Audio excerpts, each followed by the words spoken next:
పూర్వాంగ Subbarayudu, AITC అనుబంధ AP municipal workers union రాష్ట్ర ప్రధాన కార్యదర్శి.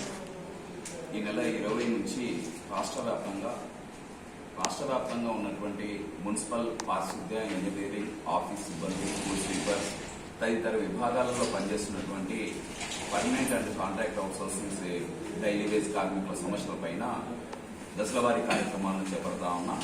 20వ తారీఖున రాష్ట్ర వ్యాప్తంగా మున్సిపాలిటీల ఎదుట ఆందోళన చేపట్టి 22వ తారీఖున స్థానికంగా ఉన్నటువంటి ఎమ్మెల్యేలకు వినతి పత్రాలను అందజేసి అనంతరం 24వ తారీఖున చెలో కలెక్టరేట్లో పెట్టి అప్పటికీ మా సమస్యలు పరిష్కారం కాకపోతే జూలై 7వ తారీఖున రాష్ట్ర వ్యాప్తంగా దాదాపు 10-15 వేల మందితో చెలో విజయవాడ కార్యక్రమానికి సన్నద్ధమయ్యాం.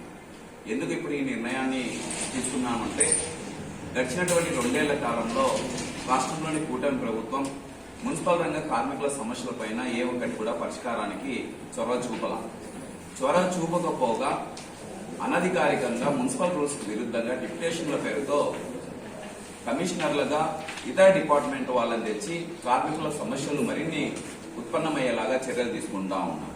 ఉదాహరణకు చిత్తూరు కార్పొరేషనే చూద్దాం. కార్పొరేషన్ లో గ్రేడ్ 1 అధికారులు లేకపోతే ఇంకా ఐఏఎస్ లో ఇక్కడ ఉండి పరిపాలన చేయాలి. అటువంటి పరిస్థితి ఇవాళ చిత్తూరుకు లేదు. కడప కార్పొరేషన్ కు అంతే పరిస్థితి ఉంది.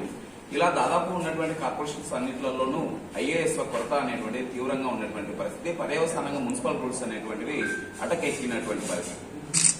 ఇదే దశలో గడిచిన 2 ఏళ్లలో చనిపోయినటువంటి కార్మికుల స్థానంలో ఒకటి కూడా రిక్రూట్మెంట్ చేయలేదు గవర్నమెంట్. పోయిన గవర్నమెంట్ వరకు పోరాడి సాధించుకున్నాం. పూర్వం నుంచి మాకి వారసత్వంగా ఉన్నటువంటి పారిశుద్ధ్య సేవలు కావచ్చు, లేదా ఇంజనీరింగ్ విభాగంలో పనిచేసే కార్మికులు వీళ్ళందరూ కూడా వాటర్ సెక్షన్స్ తదితర విభాగాలలో కార్మికులు కూడా పూర్వం నుంచి వేతనాలు 6 నెలలు, సంవత్సరము ఇలా వచ్చేటువంటి పరిస్థితి. సొసైటీ అంతా కూడా మమ్మల్ని ఊరికి చివర నెట్టేసినప్పటికీ కూడా మేము ప్రజల ఆరోగ్యం కోసం మా ప్రాణాలను పణంగా పెట్టి అంటురోగాలు కులుముకుని ఇవాళ ప్రజలకు సేవలు చేస్తా ఉన్నటువంటి వారు.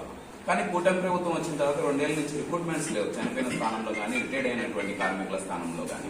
పైపెచ్చి గవర్నమెంట్ ఏమంటారు, స్వచ్ఛ సర్వేక్షణ పేరుతో మొత్తం అభివృద్ధి చెందాలి నగరాలు, పట్టణాలు అని చెప్పేసి శీఘ్రీకరణ జరగాల్సిందే. ప్రజలకు నుంచి వచ్చే వ్యర్థాలని రీసైక్లింగ్ చేసేసి దాని నుంచి ఆయిల్ ఉత్పత్తి చేస్తాము, సంపద సృష్టిస్తాము, లేదా రాంకి లాంటి సంస్థలకు వీటన్నింటినీ అమ్మేసేసి ఈ చెత్తనంతా కూడా అక్కడి నుంచి వచ్చినటువంటివి హైవేలలో చిప్స్ లాగా మార్చి ఆ రకంగా కూడా సంపద సృష్టిస్తామంటా ఉన్నారు.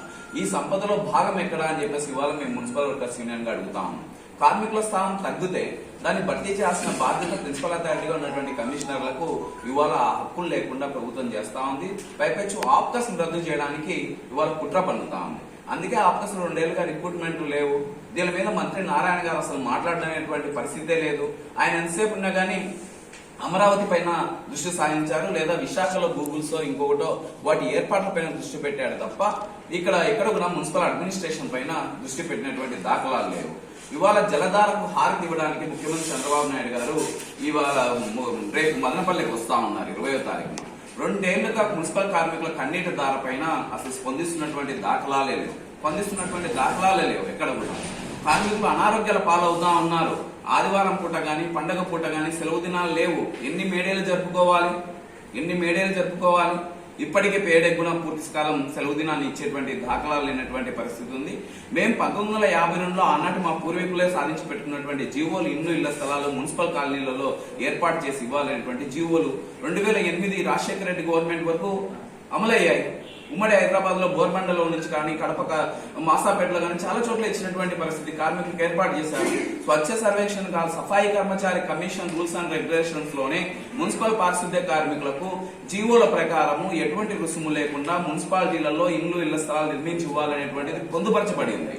వీటిని మున్సిపల్ ఫ్లాట్లలో అధికారులు, రాజకీయ నాయకులు వీళ్ళు పంచుకుంటున్నారు తప్ప ఎక్కడ కూడా శానిటేషన్ వర్కర్లకు అరంగులం కూడా ఇచ్చినటువంటి దాఖలాలు లేవు. ఈ దశల్లోనే పైపెచ్చు రెగ్యులర్ కార్మికులకు సంబంధించినటువంటి 5 డిఏలు పెండింగ్ లో ఉన్నాయి. 2 ఏళ్లు అవుతా ఉంది. సరెండర్ లెవెల్ ఎన్కాష్మెంట్ ఇంతవరకు ₹1 రాలేదు. కార్మికులు సాధించి పెట్టుకున్నటువంటి గ్రాట్యుటీ చట్టం అమలు కావట్లేదు.